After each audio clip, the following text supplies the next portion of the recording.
इस समय भारत वर्ल्ड की फास्टेस्ट ग्रोइंग मेजर इकॉनमी है। जहां दुनिया भर के देशों की ग्रोथ रेट गिर रही है, वहीं भारत 7% से ग्रो कर रहा है। इसके अलावा भारत वर्ल्ड की 5th लार्जेस्ट इकॉनमी है। पिछले 8 सालों में मोदी सरकार ने देश की अर्थव्यवस्था को स्ट्रांग बनाने के लिए बहुत सारे रिफॉर्म लिए हैं और इन्हीं रिफॉर्म को स्टडी करने के बाद तमाम फाइनेंशियल इंस्टीट्यूशंस का कहना है कि अभी तो इंडिया की ग्रोथ जर्नी की शुरुआत हुई है।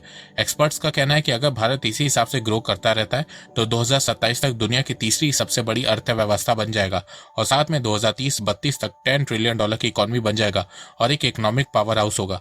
अगर भारत को 2030 तक एक इकोनॉमिक पावर हाउस बनना है तो उसके लिए भारत को अपने एक्सपोर्ट्स को बढ़ाना होगा और भारत के एक्सपोर्ट को बढ़ाने में कुछ सेक्टर बहुत मेजर रोल प्ले करने वाले हैं। अब वो सेक्टर्स कौन से हैं आइए जानते हैं। तो नमस्कार दोस्तों, स्वागत करते हैं आपका चार्जिंग पॉइंट हिंदी में। दोस्तों, आज के इस वीडियो में हम बात करेंगे भारत के उन 5 सेक्टर्स के बारे में जो भारत को $10 ट्रिलियन इकोनॉमी बनाने में बहुत योगदान देने वाले हैं। तो जानने के लिए जुड़े रहिए आप इस वीडियो के साथ। भारत इस समय वर्ल्ड का लार्जेस्ट ट्रैक्टर, 2 व्हीलर और 3 व्हीलर मैन्युफैक्चरर है, सेकंड लार्जेस्ट बस मैन्युफैक्चरर है, वर्ल्ड का 3rd largest heavy truck manufacturer है और 4th लार्जेस्ट कार मैन्युफैक्चरर है। इस समय भारत में 48 ऑटोमोबाइल कंपनी है, 12 2 व्हीलर्स कंपनी है और 747 ऑटो कंपोनेंट्स बनाने वाली कंपनी है। इंडियन ऑटोमोटिव इंडस्ट्री की मार्केट साइज $222 बिलियन है और एक्सपोर्ट में ऑटोमोबाइल सेक्टर का कॉन्ट्रीब्यूशन 8% है। इसके अलावा ऑटोमोबाइल सेक्टर का कॉन्ट्रीब्यूशन भारत की जीडीपी में 7.1% है। भारत का ऑटोमोबाइल सेक्टर लगभग 37 मिलियन एम्प्लॉयमेंट जनरेट करता है। पिछले 10 सालों में इंडियन ऑटोमोबाइल इंडस्ट्री बहुत तेजी से ग्रो हुई है। जहां 2013 में India 10th largest auto market था, वहीं इस साल 2023 में भारत जापान को बीट करके world 3rd largest auto market बन गया है। कई एक्सपर्ट्स का कहना है कि अभी तो इंडियन ऑटोमोबाइल इंडस्ट्री की ग्रोथ की शुरुआत हुई है। 2026 तक भारत की ऑटोमोबाइल इंडस्ट्री वर्ल्ड की 3rd लार्जेस्ट ऑटोमोबाइल इंडस्ट्री बन जाएगी और इंडियन ऑटोमोबाइल इंडस्ट्री की मार्केट साइज 2026 तक $300 बिलियन की हो जाएगी।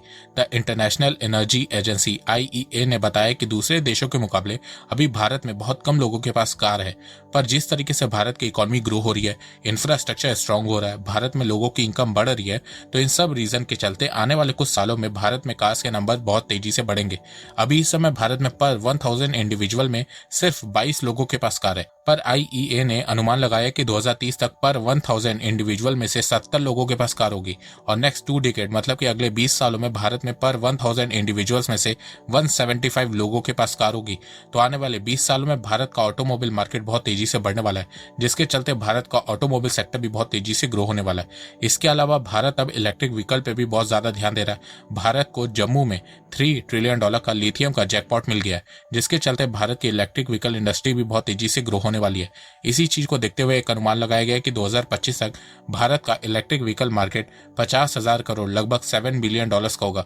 2022 से 2030 तक भारत का इलेक्ट्रिक व्हीकल मार्केट 49% की स्पीड से ग्रो करेगा और 2030 तक 5 करोड़ डायरेक्ट और इनडायरेक्ट जॉब्स को जनरेट करेगा। तो भारत का ऑटोमोबाइल सेक्टर का फ्यूचर बहुत ही शानदार होने वाला है। इसके अलावा ऑटो कंपोनेंट सेक्टर में भी भारत बहुत तेजी से ग्रो कर रहा है। भारत ऑटो कंपोनेंट इंडस्ट्री का ग्लोबल हब बनता जा रहा है। इंडियन ऑटो कंपोनेंट की मार्केट साइज $57 बिलियन है, जिसमें से $15 बिलियन भारत तो एक्सपोर्ट करता है। भारत हर साल जितना भी ऑटो कंपोनेंट प्रोड्यूस करता है उसका 15% एक्सपोर्ट कर देता है। ऑटो कंपोनेंट इंडस्ट्री भारत में 1.5 मिलियन एम्प्लॉयमेंट जनरेट करती है और भारत की जीडीपी में 2.3% कंट्रीब्यूट करती है। पर जिस स्पीड से भारत की ऑटो कंपोनेंट इंडस्ट्री ग्रो कर रही है, कहा जा रहा है कि 2026 तक ये 5 से 7% जीडीपी में कंट्रीब्यूट करेगी। इसके अलावा भारत की ऑटो कंपोनेंट सेक्टर का ट्रेड सरप्लस में होता है।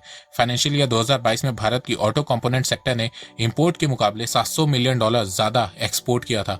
इसके अलावा भारत सरकार ऑटोमोबाइल और ऑटोमोटिव कंपोनेंट सेक्टर की ग्रोथ को बढ़ाने के लिए 100% फॉरेन डायरेक्ट इन्वेस्टमेंट FDI को भी अलाउ कर दिया है और साथ में PLI स्कीम को ऑटो सेक्टर से जोड़ दिया है, जिससे भारत का ऑटो इंपोर्ट कम हो सके और भारत ऑटो सेक्टर में आत्मनिर्भर बन सके और भारत की ऑटो इंडस्ट्री और तेजी से ग्रो हो सके। तो भारत को $10 ट्रिलियन इकोनॉमी बनाने में ऑटो सेक्टर का बहुत बड़ा योगदान होने वाला है। भारत फार्मास्यूटिकल सेक्टर में भी एक महान शक्ति है। कोविड पैंडेमिक के समय भारत ने पूरी दुनिया को बता दिया था कि क्यों उसे फार्मेसी ऑफ द वर्ल्ड कहा जाता है। भारत ने वैक्सीन मैत्री के अंदर 90 देशों को 140 मिलियन कोविड की फ्री वैक्सीन दी थी। भारत के इस एक्शन की सराहना यूनाइटेड नेशन जनरल असेंबली में वर्ल्ड लीडर्स ने भी की थी। इस समय भारत वर्ल्ड का लार्जेस्ट वैक्सीन प्रोड्यूसर है। दुनिया की 50% वैक्सीन की डिमांड भारत ही फुलफिल करता है। इसके अलावा भारत वर्ल्ड का लार्जेस्ट जेनेरिक मेडिसिन प्रोड्यूसर है। USA की 40% और UK की 25% जेनेरिक मेडिसिन की डिमांड भारत ही फुलफिल करता है। WHO की 65% DPT और BCG वैक्सीन और 90% मीजल्स वैक्सीन की मांग को भी भारत ही पूरी करता है। अमेरिका के बाद भारत के पास सबसे ज्यादा US FDA approve pharma plant है। भारत की फार्मा इंडस्ट्री वॉल्यूम के हिसाब से वर्ल्ड की थर्ड लार्जेस्ट इंडस्ट्री है और वैल्यू के हिसाब से 14 लार्जेस्ट इंडस्ट्री है। भारत के फार्मा सेक्टर का भारत की अर्थव्यवस्था में बहुत योगदान है। भारत के फार्मा सेक्टर की मार्केट साइज $41 बिलियन है। 2030 तक ये $120 बिलियन को क्रॉस कर जाएगी। भारत के पास 60,000 से ज्यादा जेनेरिक ब्रांड है। भारत का फार्मा सेक्टर हर साल 10 से 12% ग्रोथ से बढ़ रहा है। वर्ल्ड की टॉप 10 जेनेरिक कंपनीज में से भारत की 4 कंपनीज हैं।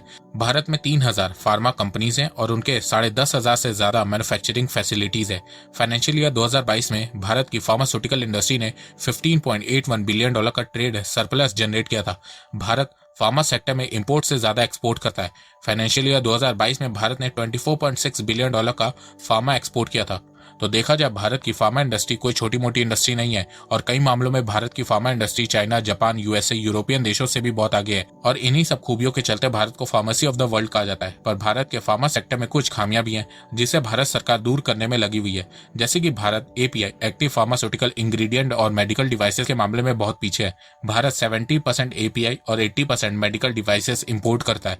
तो इंपोर्ट को कम करने के लिए भारत सरकार ने फार्मा सेक्टर में 100% एफडीआई को अलाउ कर दिया है और साथ में पीएलआई स्कीम को फार्मा सेक्टर से जोड़ दिया है।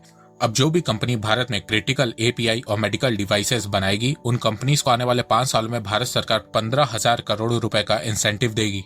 और देखा जाए तो पीएलआई स्कीम का असर दिखना शुरू भी हो गया है। भारत 43 क्रिटिकल एपीआईज में से 29 एपीआईज अब खुद बना रहा है और जल्द ही भारत पूरे के पूरे 43 क्रिटिकल एपीआईज को खुद से बनाने लगेगा। पहले भारत सभी 43 एपीआईज चाइना से इंपोर्ट करता था पर अब 70% एपीआई भारत खुद बना रहा है। भारत सरकार चाहती है कि भारत फार्मास्यूटिकल सेक्टर में सेल्फ डिपेंडेंट बने और भारत को $10 ट्रिलियन इकोनॉमी बनने में योगदान दे। इंफॉर्मेशन टेक्नोलॉजी की शुरुआत भले ही अमेरिका में हुई हो पर आज भारत वर्ल्ड का आईटी हब बन चुका है। अगर आज इंफॉर्मेशन टेक्नोलॉजी नाम का कोई देश होता तो उसकी कैपिटल भारत ही होता। वो इसलिए क्योंकि दुनिया भर की बड़ी बड़ी टेक कंपनीज के सीईओ इंडियंस हैं। भारत आईटी बीपीओ का लार्जेस्ट एक्सपोर्टर है। 55% global outsourcing market share Bharat के पास है। भारत की आईटी इंडस्ट्री में 17,000 से ज्यादा फर्म्स हैं। एम्प्लॉयमेंट की बात करें तो भारत के आईटी इंडस्ट्री में 5 मिलियन एम्प्लॉयज हैं। इनडायरेक्ट एम्प्लॉयमेंट 10 मिलियन से ज्यादा है। भारत की इकोनॉमिक ग्रोथ में आईटी सेक्टर की बहुत बड़ी अहम भूमिका रही है। जहां 1998 में आईटी सेक्टर का कंट्रीब्यूशन भारत की जीडीपी में सिर्फ 1.2% था, वहीं अब ये 8% हो गया है और 2030 तक ये 10% हो जाएगा। भारत की टेक्नोलॉजी एक्सपर्टीज का एग्जांपल आपने कोविड के समय देखा होगा, जब भारत ने कोविन ऐप बना के सबको डिजिटली कनेक्ट कर दिया था और बड़ी आसानी से 100 करोड़ से ज्यादा लोगों को वैक्सीन लगाई थी। इसके अलावा भारत की आईटी इंडस्ट्री भारत की डिजिटल इकोनॉमी को भी बहुत सपोर्ट करती है।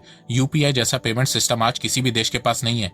2022 में भारत के आईटी इंडस्ट्री की मार्केट साइज $250 बिलियन है, जो हर साल लगभग 7 से 8% से ग्रो कर रही है और माना जा रहा है कि 2025 तक भारत की आईटी इंडस्ट्री की मार्केट साइज $350 बिलियन की होगी और 2030 तक $1 ट्रिलियन की हो जाएगी। भारत की आईटी इंडस्ट्री ने फाइनेंशियल ईयर 2022 में $227 बिलियन का रेवेन्यू अर्न किया था, जिसमें से $180 बिलियन तो आईटी एक्सपोर्ट था। इसके अलावा भारत के आईटी सेक्टर में बहुत से स्टार्टअप भी लॉन्च हो रहे हैं।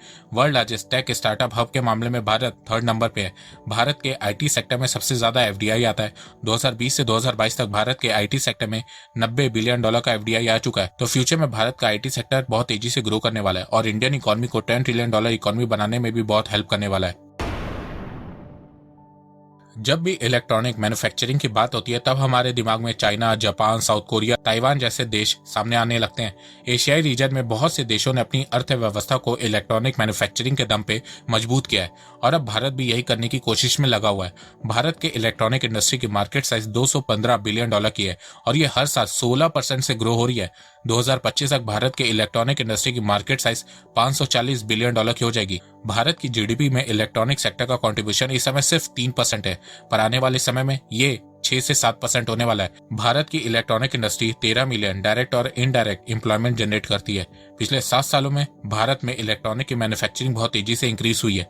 Ministry of state for electronics and IT ने बताया है कि 2014-15 में भारत में $29 बिलियन का इलेक्ट्रॉनिक्स प्रोडक्शन हुआ था, वहीं 2020-21 में ये बढ़ के $67 बिलियन हो गया है। पिछले कुछ सालों में भारत का इलेक्ट्रॉनिक एक्सपोर्ट भी बहुत तेजी से इंक्रीज हुआ है। 2018 में भारत का इलेक्ट्रॉनिक एक्सपोर्ट $8 बिलियन था। 2022 में यह बढ़ के $15 बिलियन हो गया है। पर एक्सपोर्ट बढ़ने के साथ साथ भारत का इलेक्ट्रॉनिक का इंपोर्ट भी बहुत तेजी से बढ़ रहा है। 2022 में भारत का इलेक्ट्रॉनिक इंपोर्ट $71 बिलियन पहुंच गया था, जिससे भारत के इलेक्ट्रॉनिक सेक्टर में बहुत बड़ा ट्रेड डेफिसिट देखने को मिला था। फाइनेंशियल ईयर 2022 में भारत के इलेक्ट्रॉनिक सेक्टर में trade deficit all time high $56 billion पहुंच गया था। तो ट्रेड डेफिसिट को कम करने के लिए भारत सरकार ने कई पॉलिसी को इंट्रोड्यूस किया, जैसे कि इलेक्ट्रॉनिक इंडस्ट्री में भारत सरकार ने 100% एफडीआई को अलाउ कर दिया है और साथ में इलेक्ट्रॉनिक मैन्युफैक्चरिंग को बढ़ाने के लिए भारत सरकार ने पीएलआई स्कीम को भी लॉन्च किया है। इस स्कीम के तहत जो भी कंपनी भारत में इलेक्ट्रॉनिक आइटम्स की मैन्युफैक्चरिंग करेगी उसे भारत सरकार की तरफ से 4 से 6% का इंसेंटिव मिलेगा।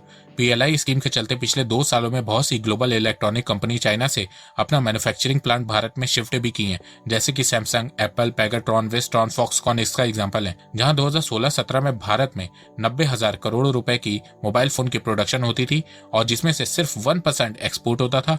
वहीं 2021-22 में भारत में 2.75 लाख करोड़ रुपए की मोबाइल फोन की प्रोडक्शन हुई थी, जिसमें से 16% मोबाइल फोन एक्सपोर्ट हो गए थे। जी हाँ, 5 साल में 1% से 16%। वहीं इस साल 2022-23 में भारत जितना भी मोबाइल फोन प्रोड्यूस करेगा उसका 22% भारत एक्सपोर्ट कर देगा।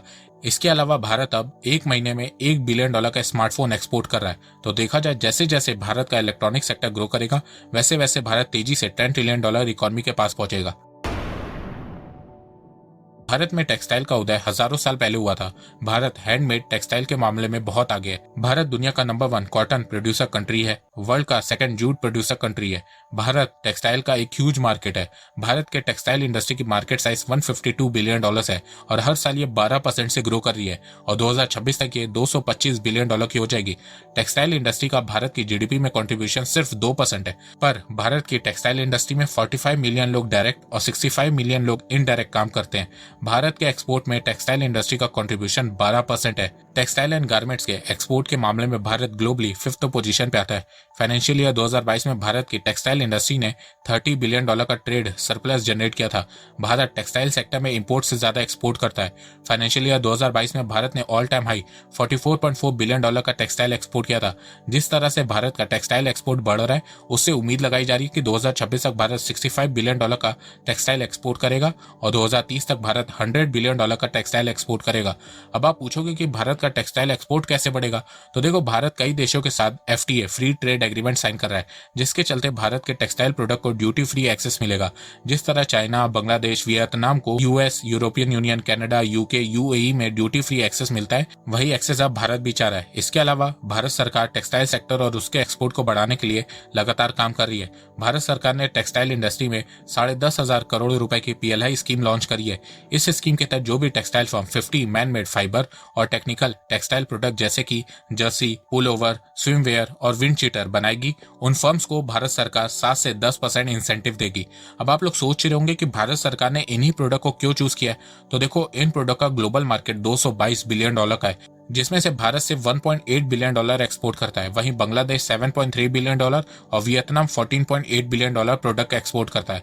तो भारत सरकार चाहती है कि इस एरिया में भारत का एक्सपोर्ट बढ़ाया जाए। इसके अलावा भारत सरकार ने technology upgradation fund scheme TUFS और amended technology upgradation fund scheme for textile industry ATUFS launch की है, जिसके चलते जो एंटरप्रेन्योर्स और बिजनेस ओनर टेक्नोलॉजी को अपग्रेड करेंगे उनको इंसेंटिव दिया जाएगा। इसके अलावा भारत सरकार ने scheme for integration textile park SITP launch की है। इस स्कीम के तहत भारत सरकार देश में 74 टेक्सटाइल पार्क्स बनाएगी, जिसमें design and training centre, warehouse, factories, plant and machinery areas होंगे। अब तक ऐसे 18 पार्क ऑपरेशनल हो चुके हैं और 32 अंडर इम्प्लीमेंटेशन मोड में। इसके अलावा भारत सरकार ने टेक्सटाइल सेक्टर में 100% FDI को भी अलाउ कर दिया। तो देखा जाए भारत के पास टेक्सटाइल के लिए रॉ मटेरियल है, चीप लेबर फैसिलिटी है, कॉम्पिटिटिव मैन्युफैक्चरिंग कॉस्ट है और अब इंफ्रास्ट्रक्चर भी तैयार हो रहा है, जिसके चलते भारत का टेक्सटाइल सेक्टर आने वाले कुछ सालों में बहुत तेजी से ग्रो होने वाला है और भारत को $10 ट्रिलियन इकोनॉमी बनने में भी बहुत हेल्प करने वाला है। तो दोस्तों ये है भारत के 5 सेक्टर जो आने वाले समय में भारत को $10 ट्रिलियन इकोनॉमी बनाने में बहुत योगदान देने वाले हैं। आपको इन सेक्टर्स के अलावा और कौन कौन से सेक्टर्स लगते हैं जो भारत को $10 ट्रिलियन इकोनॉमी बनाने में हेल्प कर सकते हैं, वो आप मुझे कमेंट सेक्शन में बताइए। तो दोस्तों मुझे लगता है कि अब आपको सब समझ में आ गया होगा। तो अगर आपको ये वीडियो पसंद आए तो आप इस वीडियो को लाइक कीजिए और अब आप मुझे सपोर्ट भी कर सकते हैं पेट्रियन और यूट्यूब में ज्वाइन बटन के थ्रू। एक बात मैं कहना चाहता हूँ, आप जितनी मेरी वीडियोस को शेयर करेंगे उतनी ही रीच मेरी बढ़ेगी और उतने ही लोग मेरे से जुड़ेंगे। तो वीडियो को शेयर करना, चैनल को सब्सक्राइब करना बिल्कुल भी मत भूलिएगा। मैं ऐसे ही एजुकेशनल वीडियोस लाता रहूंगा आप लोगों के लिए। तो अभी तक के लिए बस इतना ही। धन्यवाद। जय हिंद, जय भारत।